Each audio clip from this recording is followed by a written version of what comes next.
तो यहाँ पर अपन पॉलीमर्स का रिवीजन करते हैं। तो पॉलीमर्स का रिवीजन करने में अपन यहाँ पर जो भी एनसीईआरटी में इंपॉर्टेंट पॉइंट्स है वो लेने वाला है। तो स्टार्ट करते हैं। तो पॉलीमर क्या होता है? तो पॉलीमर होता है बेसिकली यहाँ पर मैक्रोसाइज्ड हाई मोलिकुलर मास कंपाउंड जो कि फॉर्म्ड होता है bye combination of large number of simple compound. तो क्या होता है? मैक्रोसाइज्ड मोलिक्यूल होता है, हाई मोलिकुलर मास होता है और large number of simple molecules के कॉम्बिनेशन से बनता है ये पॉलीमर्स। उसके बाद देखते हैं मोनोमर्स के बारे में। तो मोनोमर्स क्या होता है? Repeating structural unit are derived from some simple and reactive molecule known as monomers which link together to form covalent bond. तो some simple molecules होता है जो कि लिंक होता है together by covalent bond और वो एक बड़ी स्ट्रक्चर बनाता है जिसको तुम पॉलीमर बोलते हो। तो मोनोमर के जो कॉम्बिनेशन से जो एक बड़ी जो स्ट्रक्चर बनती है वही तो पॉलीमर होती है। तो मोनोमर कोवलेंट बॉन्ड द्वारा एक दूसरे से जुड़कर एक बड़ी रिपीटिंग रूप में जो स्ट्रक्चर बनाते हैं उसको ही अपन पॉलीमर बोलते हैं। तो यहाँ पर अपन क्लासिफिकेशन देखते हैं। तो क्लासिफिकेशन सोर्स या ओरिजिन। तो नेचुरल पॉलीमर्स एक सिंथेटिक पॉलीमर होता है, एक सेमी सिंथेटिक पॉलीमर होता है, स्ट्रक्चर के बेस पर लीनियर पॉलीमर होता है, ब्रांच्ड चैन पॉलीमर्स और फिर क्रॉस लिंक पॉलीमर आता है। मोलिकुलर फोर्सेस पर elastomers, fibres, thermoplastic and thermosetting, ये चार तरीके के। और सिंथेसिस पर additional polymer and condensation polymer. तो इस तरीके से ये। उसके बाद नेचुरल पॉलीमर देखता है। तो natural polymer these are found in plants and animals like protein, cellulose, starch और सम रेजिन और रबर। ये तरीके के जो नेचुरल पॉलीमर होते हैं वो प्लांट्स और एनिमल्स में पाया जाता है। तो उसके सेल्यूलोज देख सकते हो तुम, स्टार्च देख सकते हो और रबर वो भी अपन ट्री से निकालता है। तो इस तरीके से जो चीज है वो नेचुरल है। तो सेमी सिंथेटिक क्या होता है कि मतलब इसमें अपन जो अपने नेचुरल जो पॉलीमर्स थे उनमें कुछ मॉडिफिकेशन कराया अपन ने। जैसे सेल्यूलोज अपना नेचुरल था तो उसके derivative such as cellulose acetone जिसको अपन रेयोन भी बोलते हैं, सेल्यूलोज नाइट्रेट, ये सारे यूजुअल एग्जांपल है इस सेमी सिंथेटिक कैटेगरी के। तो मतलब अपन ने नेचुरल पॉलीमर से मॉडिफिकेशन करके इस तरीके के बनाए हैं। उसके बाद देखते हैं सिंथेटिक पॉलीमर। तो जैसे वैरायटी ऑफ सिंथेटिक पॉलीमर, जैसे प्लास्टिन में अपन पॉलीथीन का, सिंथेटिक फाइबर में नायलॉन 66, सिंथेटिक रबर में देखे तो ब्यूना एस। तो ये सारे मैन मेड पॉलीमर्स है जिसका अपन एक्टिवली यूज करता है डेली लाइफ में भी और इंडस्ट्री में। तो ये सिंथेटिक टाइप के पॉलीमर थे जो मैन मेड होता है।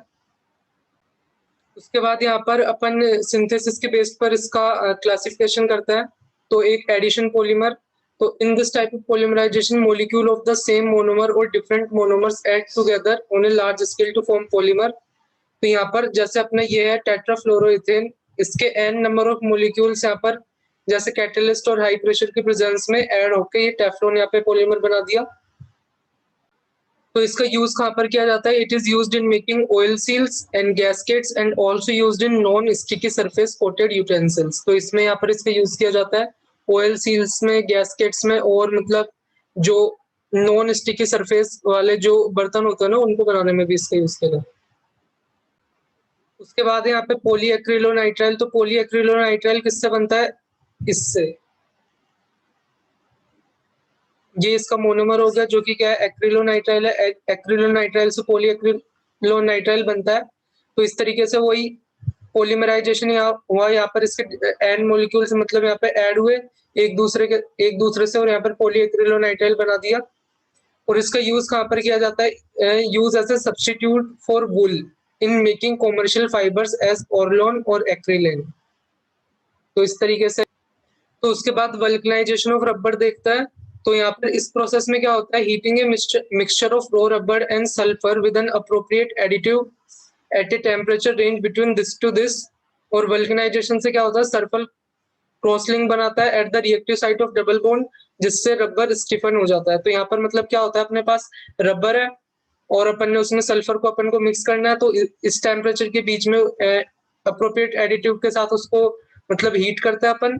तो उससे क्या होता है? क्रॉस लिंक बन जाती है reactive site of double bond पर। तो यहाँ पर अगर अपन देखें in the manufacture of tyre rubber 5% of sulphur used in cross linking agent. तो यहाँ पर टायर रबर में 5% ऑफ सल्फर यूज करता है as a cross linking agent. And the probable structure of vulcanised rubber molecule यहाँ पर देख सकता है। तो यहाँ पर ऐसे ये इस टाइप का ये अपना रबर होता है। तो यहाँ पर इस टाइप से तो यहाँ पर मतलब ऐसे क्रॉस लिंक बन जाती है। यहाँ पर जैसे देख सकते हो यहाँ पे डबल बॉन्ड की रिएक्टिव साइड से यहाँ पे क्रॉस लिंक बन गई। वैसे ही इस टाइप की ये अप्रोप्रिएट स्ट्रक्चर्स है जो पर यहाँ पर बन सकती है, जो कि मतलब वल्केनाइजेशन ऑफ रबर से जो तुम यहाँ देख सकते हो। तो यहाँ पर सिंथेटिक रबर की बात करें तो इसमें नियोप्रिन देखते हैं। तो यहाँ पर नियोप्रिन किससे बनता है? इसका जो मोनोमर है वो क्लोरोप्रिन है, जो कि इस तरीके का दिखता है। यहाँ पर तुम देख सकते हो इस तरीके का ही दिखेगा। ये नियोप्रिन क्लोरोप्रिन से बनता है, तो इस तरीके से देख सकते। यहाँ पे अपन देख सकते हैं इसकी property, it has superior resistant to the vegetable and mineral oil. Vegetable and mineral oil को में के प्रति उत्कृष्ट प्रतिरोध होता है इसका, मतलब बहुत ज्यादा प्रतिरोध होता है। And it is used for manufacturing of conveyor belts, gaskets and houses.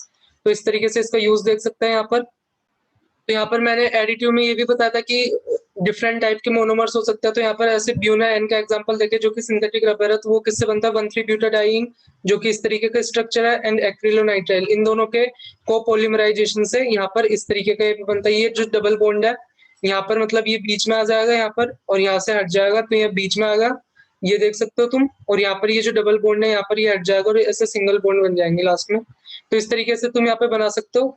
ये ब्यूनायन था। इसकी प्रॉपर्टी क्या है? It is resistant to the action of petrol, lubricating oil and organic solvent. It is resistant to the action of petrol, lubricating oil and organic solvents, and is used for making oil seals, tank lining.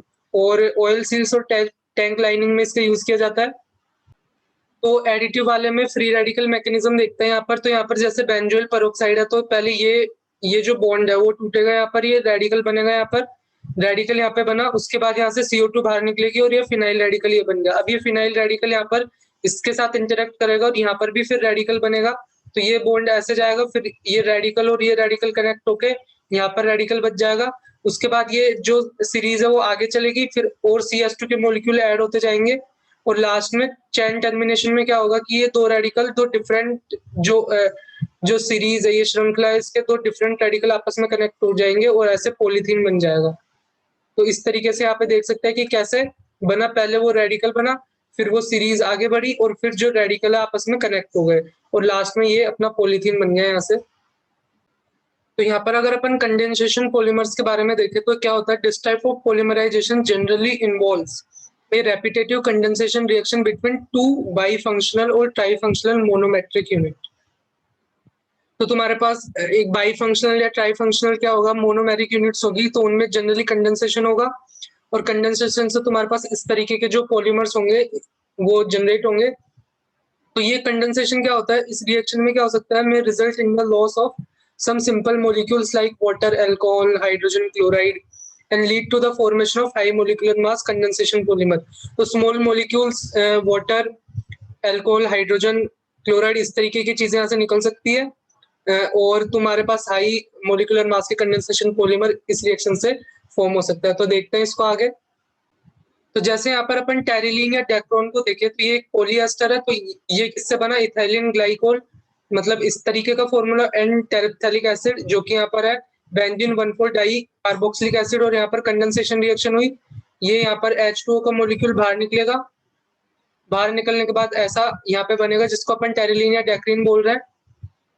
तो इस तरीके से ये ऐसे work करता है कि यहाँ पर small molecules like water, alcohol, hydrogen chloride ये निकलता है, और कंडेंसेशन से ये हाई मोलिकुलर मास पॉलीमर यहाँ पे बनता है। तो बाईफंक्शनल है, जैसे यहाँ पर COOH एंड COS दो फंक्शन ग्रुप है। तो इस तरीके से अपन देख सकते हैं। इनमें आगे देखते हैं। तो यहाँ पर इसके बाद फिनोल फॉर्मेल्डिहाइड पॉलीमर या बेकेलाइट के बारे में देखता है। तो यहाँ पर तुम्हारे पास फिनोल है और ये फॉर्मेल्डिहाइड है। यहाँ पर तुमने रिएक्शन कराई तो इस तीन, यहाँ पर एक ये इस टाइप का प्रोडक्ट बनेगा, एक ये और एक ये। तो यहाँ पर ये तीन टाइप के प्रोडक्ट बने यहाँ पर। और फिर जैसे तुम्हारे पास ये है, इसका वापस तुम यहाँ पे कराया, तो यहाँ पर इस टाइप की जो चीज बनती है उसको नोवेलक बोलता है। ये नोवेलक हो गया तुम्हारा।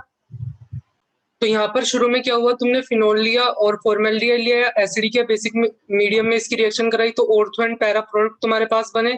अब इसमें क्या करेंगे फिर? अगर इसकी वापस तुम यहाँ पे एसिडिक मीडियम में इसकी रिएक्शन कराते हो, तो ये चीज वापस यहाँ पर रिएक्ट करेगी, और रिएक्ट करके ये इस टाइप का प्रोडक्ट बनाती है, तो उसको नोवेलक बोलता है।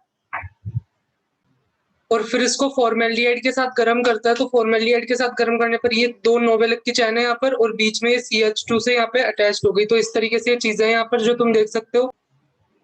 तो इस तरीके से जो चीज बनी उसको अपन बैकेलाइट बोल रहे हैं, और बैकेलाइट का जो यूज करता है अपन कॉम्स बनाने में, फोनोग्राफ रिकॉर्ड्स या इलेक्ट्रिक स्विच और हैंडल्स ऑफ वेरियल यूटेंसिल्स बनाने में किया जाता है।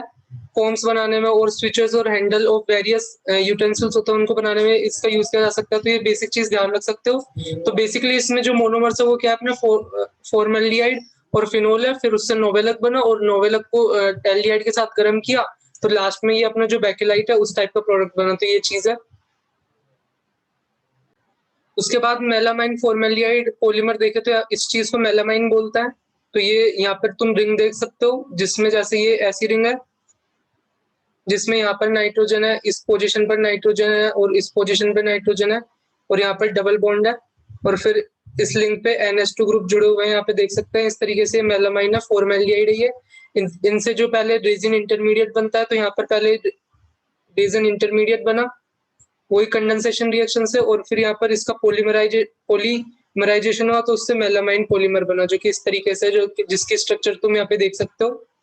तो इसका यूज किया जाता है मैन्युफैक्चर ऑफ अनब्रेकेबल क्रॉकरी। तो अभंजनीय बर्तनों को बनाने में इसका यूज किया जा सकता है, यानी अनब्रेकेबल क्रॉकरी बनाने में इसका यूज किया जा सकता है, ध्यान रख सकते हो।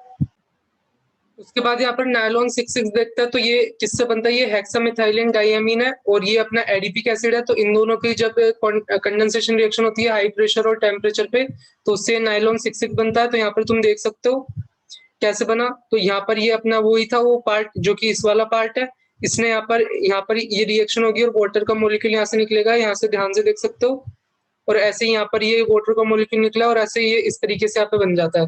तो इधर से एक OH हटा हुआ है और इधर से H हटा हुआ है, तो इस तरीके से ऐसे ये लंबी सीरीज बनेगी, तो उसको इस फॉर्म में रिप्रेजेंट किया गया है। तो यहाँ पर इसका यूज कब करता है, इसका यूज शीट्स बनाने में एंड ब्रिसल्स ऑफ ब्रशेज और टेक्सटाइल इंडस्ट्री में भी इसका यूज किया जा सकता है।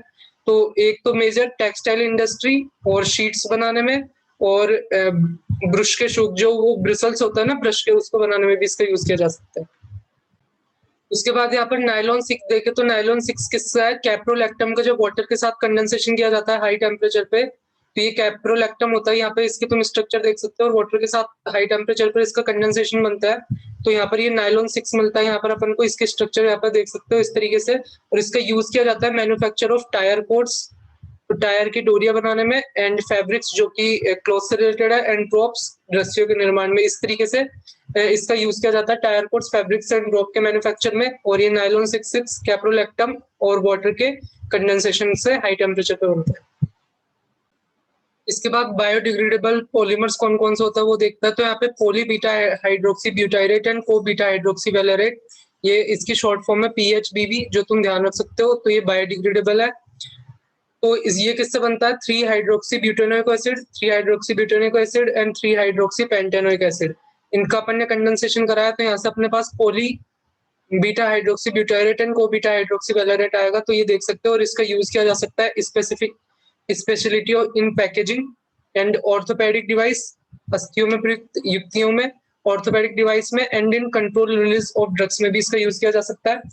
तो किसमें, पैकेजिंग में, ऑर्थोपेडिक डिवाइस में, and control release of drugs में।